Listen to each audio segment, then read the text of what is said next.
किसी भी एग्जाम को क्रैक करने के लिए सिर्फ 4 फंडे होते हैं। फर्स्ट, क्या और कितना आपको पढ़ना है। सेकंड, एग्जाम से पहले आपको एनी हाउ अपना सिलेबस कंप्लीट कर लेना है।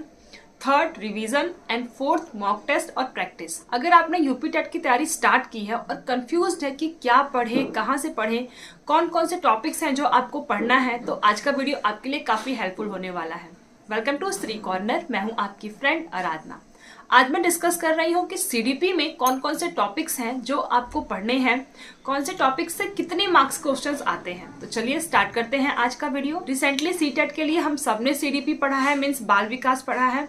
तो आपको जो फर्स्ट टॉपिक पढ़ना है यूपी टेट के लिए, क्योंकि यूपी टेट में थोड़ा सा डीपली क्वेश्चंस आते हैं, सीटेट में इतना डीप में क्वेश्चंस नहीं पूछते हैं, इसलिए यूपी टेट के लिए आपको जो फर्स्ट टॉपिक पढ़ना है वो है चाइल्ड डेवलपमेंट मीन्स बाल विकास। मैंने यहाँ पे नोट्स बना के रखे हैं, अभी वीडियो के लास्ट में मैं इसको भी दिखा दूंगी कि कौन कौन से टॉपिक्स हैं। तो फर्स्ट है चाइल्ड डेवलपमेंट मीन्स बाल विकास। इससे मिनिमम 4 से 5 क्वेश्चन आते ही आते हैं। सेकंड जो आपको पढ़ना है वो है लर्निंग। लर्निंग मीन्स अधिगम। अधिगम से भी 5 से 6 क्वेश्चन आते हैं, ये भी हमने सीटेट के लिए पढ़ा ही है। थर्ड आपको पढ़ना है इंक्लूसिव एजुकेशन मीन्स समावेशी शिक्षा, और इससे भी 2 से 3 क्वेश्चन फिक्स है आना। फोर्थ जो टॉपिक है वो है teaching and learning methods means शिक्षण एवं शिक्षा के विधाएं। इससे भी कम से कम 3 से 4 क्वेश्चन आते ही हैं यूपी टेट में। फिफ्थ टॉपिक है मोटिवेशन मीन्स अभिप्रेरणा। बहुत छोटा सा टॉपिक है और इजी टॉपिक भी है, इससे 1 से 2 क्वेश्चन आते हैं। सिक्स्थ टॉपिक है इमोशन मीन्स संवेग। 1 से 2 क्वेश्चन इससे भी आते हैं। सेवेंथ टॉपिक है कॉग्निशन मीन्स संज्ञान। इससे भी 1 क्वेश्चन 2 क्वेश्चन या फिर कभी कभी नहीं आता है, बट फिर भी क्योंकि कवर करता है तो हमें कोई भी रिस्क नहीं लेना है, इसलिए कॉग्निशन भी पढ़ना ही पड़ेगा। नेक्स्ट टॉपिक है RTE, right to education act, जो मैंने आज सुबह ही खत्म किया है। इसके मैंने प्रॉपर नोट्स बनाए हैं, अगर आपको चाहिए होगा तो वो भी मैं दे दूंगी आपको।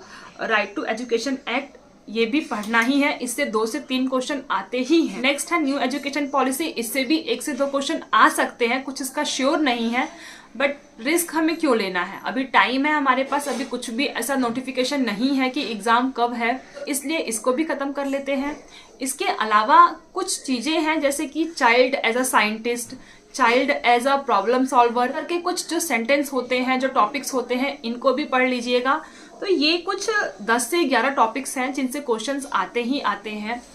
पहले इनको पढ़ लीजिए, मैं अभी यही करने वाली हूँ, पहले इनको खत्म करने वाली हूँ अच्छे से इनका नोट्स बना करके, उसके बाद इनका रिवीजन, फिर मॉक टेस्ट और प्रैक्टिस सेट। हम ऐसे अपनी प्लानिंग लेकर के चलेंगे तो हम आसानी से अपना टारगेट अचीव कर लेंगे, क्योंकि एक तो हम हाउसवाइफ है, हमारे पास दूसरों के कंपैरिजन टाइम वैसे ही कम रहता है, इतनी सारी रिस्पॉन्सिबिलिटीज हैं। तो अगर आप प्लानिंग के साथ नहीं चलेंगी तो बहुत ही प्रॉब्लम होगी, और जब हम 1 से 2 अटेम्प्ट देते हैं ना और क्लियर नहीं होता है तो खुद में डिमोटिवेशन होती है, खुद में फ्रस्ट्रेट होते हैं।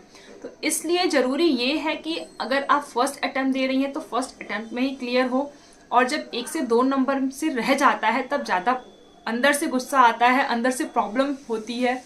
तो इसीलिए अभी से आप एक प्रॉपर प्लानिंग लेकर के चलिए, बहुत ज़्यादा बर्डन नहीं लेना है।